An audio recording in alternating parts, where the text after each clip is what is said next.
오늘은 제 영상을 보신 분들 중에서 몇 가지 질문을 주신 분이 있거든요. 그래서 그 질문에 대해서 제가 몇 가지 말씀을 드리려고 합니다. 먼저 첫 번째 질문이 일단 자막을 먼저 보고 난 후 이해가 됐을 때 자막 없이 보면 되는 것인가요? 보통 한글 자막을 보는 이유가 처음에 영상을 우리가 볼 때 외국 영화를 볼 때 잘 이해가 안 되잖아요. 그래서 그 내용을 먼저 이해하고 난 후에 다시 자막 없이 그 영상을 시청하면 그 영상을 어느 정도 이미 이해하고 있으므로 듣기에 도움이 되거든요. 그래서 이제 자막 없이 이제 시청하는 거죠. 자막을 시청할 때는 그 소리에 집중해서 듣는 것이거든요. 그러니까 화면도 되도록이면 화면에도 집중을 안 하는 게 가장 좋습니다. 어떤 상황이 발생하고 있는지 이미 알고 있으니까 소리에만 최대한 집중하는 것이 가장 좋고요.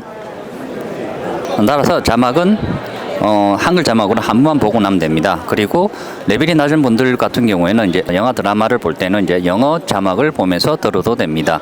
일종의 읽기와 비슷한 것이죠. 들으면서 읽는 것 비슷합니다. 그런데 주의할 것은 레벨이 낮은 분들이 영화나 드라마를 끊지 않고 그대로 본단 말이죠. 그러면 영화에서 나오는 대사 레벨이 자신의 레벨보다 엄청 높습니다. 레벨이 낮은 경우에는 자신이 듣고 있는 그 대사를 충분히 소화할 만한 시간이 필요하거든요. 그 시간 없이 그대로 훅훅 지나가면서 그대로 본단 말이죠. 이런 경우에는 그 대사를 충분히 배울 수 없습니다. 그래서 끊으면서 보는 것이 가장 좋고요. 같은 질문인데요. 어려운 영상을 한국어 자막으로 여러 번 보면 결국 그 어려운 영상을 내가 이해한 가능한 정보로 바뀌어 다시 반복해서 봤을 때 이해할 수 있는 정보로 받아들여지느냐? 이건 아닙니다. 한국어 자막으로 여러 번 봐서 어느 정도 어떤 대사의 뜻인지 충분히 이해했다 하더라도 일단 이것은 한국어로 이해한 것이거든요. 그래서 우리가 그 언어를 습득하는 것은 그 언어로 이해했을 때 언어를 습득하게 되거든요. 그러니까 소리인 것이죠. 소리를 많이 들어야 되거든요. 그러니까 한국어 자막을 많이 보는 것은 아무런 관련이 없습니다. 내가 어떤 언어로 이해했느냐가 더 중요합니다. 그리고 다음 질문이 서로 의미가 없는 단어들을 짝지어서 배울 때 더 잘 기억한다. 이거는 제가 이렇게 말한 적은 없고요.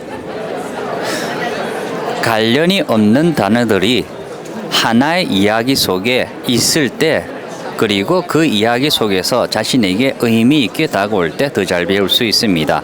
그래서 이 질문은 조금 제가 말한 거랑 말이 조금 달라요. 그리고 다음 질문이 문제막 또는 번역되지 않은 원서 그대로 공부해야 한다고 주장하는 분들이 있으십니다. 이런 뜻인 것 같거든요. 여기에 대해서는 여러 가지 경우가 있거든요. 그러니까 영어와 한국어가 같이 있는 바이링구얼 교재라는 게 있거든요. 그래서 바이링구얼 교재로 공부해도 아무런 문제가 없습니다. 그리고 이렇게 공부하는 것을 선호하는 분들도 있고요.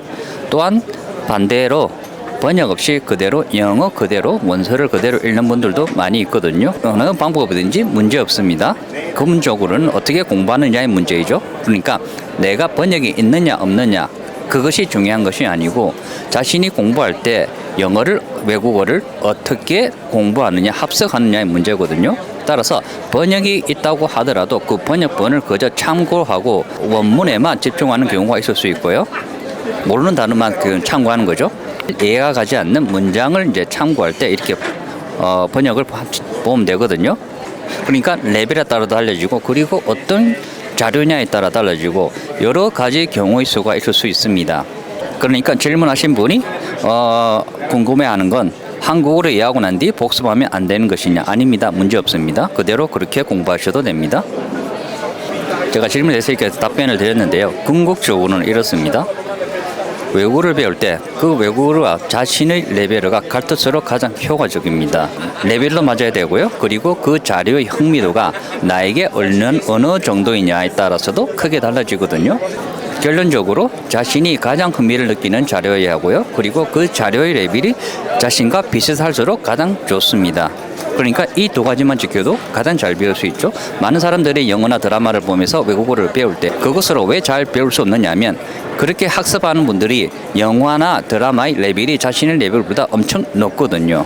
대부분 다 높습니다. 어느 정도냐면 자신의 레벨을 예를 들면 1에서부터 10으로 볼 때 자신의 레벨은 2인데 영화나 드라마의 자료는 9란 말이죠. 그러니까 2인 레벨의 사람들이 9의 레벨의 자료를 가지고 공부를 한단 말이죠. 그래서 시간이 많이 걸리게 됩니다. 문화를 포함하고 있고 그리고 소리도 많이 어렵고요. 영화를 듣자마자 이해하는 정도까지 되려고 한다면 엄청난 시간이 걸리거든요. 그만큼 레벨이 높은 수준입니다. 그러니까 레벨이 낮은 분들은 영화나 드라마를 공부하기보다는 일반적인 교재라든지 아니면 유튜브 자료를 활용하는 게 가장 좋거든요. 유튜브 자료들은 얼마든지 자신의 레벨에 맞는 것을 찾을 수 있거든요. 그래서 제가 권해드리는 것은 유튜브 자료를 먼저 하시는 것을 많이 추천해 드립니다. 유튜브 자료 중에서도 자막이 있는 영상들이 아주 많이 있거든요. 그래서 그런 영상들로 보시는 게 좋습니다. 제가 몇 가지를 말씀드렸는데요. 여기에 대해서 다른 질문이 있는 분들은 이렇게 또 댓글을 남겨주시면 제가 또 다음에 이렇게 다른 영상으로 설명을 드리도록 하겠습니다. 감사합니다.